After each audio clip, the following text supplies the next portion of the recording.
देशात भीषण उष्मा कायम आहे.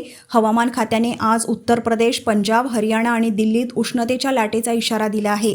याशिवाय आज राजस्थान, हिमाचल प्रदेश, गुजरात, मध्य प्रदेश, उत्तराखंड, बिहार, पश्चिम बंगाल आणि झारखंडमध्ये उष्णतेची लाट येण्याची शक्यता आहे. हरियाणा, दिल्ली, राजस्थान, पंजाब, उत्तर प्रदेश, मध्य प्रदेश, गुजरातमध्ये 43 अंशांच्या वर तापमानाची नोंद होत असल्याचे हवामान खात्याने म्हटले आहे.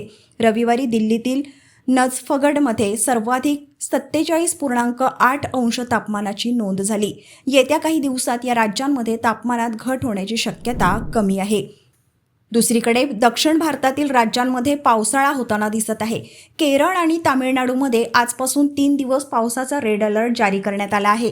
त्याचवेळी आजपासून 2 दिवस कर्नाटक आणि पुदुच्चेरीमध्ये पावसाचा ऑरेंज अलर्ट जारी करण्यात आला आहे. रविवारीही या राज्यांमध्ये मुसळधार पाऊस झाला. 21 मे रोजी 13 राज्यांत उष्णतेची लाट, 5 राज्यात पाऊस येण्याची शक्यता आहे.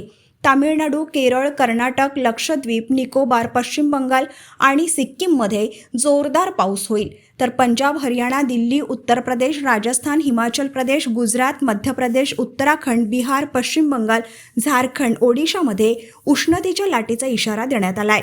गोव्यात दमट उष्णता, राजस्थानमध्ये रात्री उष्णतेची शक्यता आहे. 22 मे रोजी मध्य प्रदेशसह 6 राज्यांमध्ये जोरदार वारा आणि विजांचा कडकडाट अपेक्षित आहे. बिहार, गोवा, मध्य प्रदेश, महाराष्ट्र, छत्तीसगड, पश्चिम बंगालमध्ये जोरदार वारे आणि विजांचा कडकडाट अपेक्षित आहे.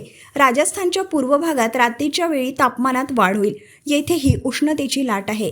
पंजाब, हरियाणा, दिल्ली, उत्तर प्रदेश, राजस्थान, हिमाचल प्रदेश, गुजरात, मध्य प्रदेश, उत्तराखंड, बिहार, पश्चिम बंगाल, झारखंड, ओडिशा या राज्यांमध्ये उष्णतेच्या लाटेचा इशारा असेल. लहान मुले, वृद्ध आणि जुनाट आजारांनी ग्रासलेल्या लोकांच्या आरोग्याबाबत हवामान खात्याने चिंता व्यक्त केली आहे. जे लोक दीर्घकाळ सूर्यप्रकाशात राहतात किंवा काम करतात ते आजारी पडण्याची शक्यता असते.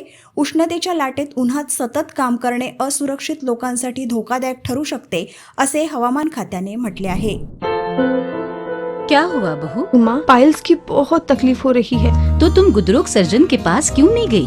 देखो, जैसे हार्ट के लिए हार्ट स्पेशलिस्ट, ब्रेन के लिए ब्रेन स्पेशलिस्ट, तो पाइल्स के लिए पाइल स्पेशलिस्ट क्यों नहीं? स्त्री हो या पुरुष, टॉयलेट में तकलीफ केवल पाइल्स ही नहीं, और भी कई प्रकार के गुदरोग तथा कैंसर भी हो सकता है.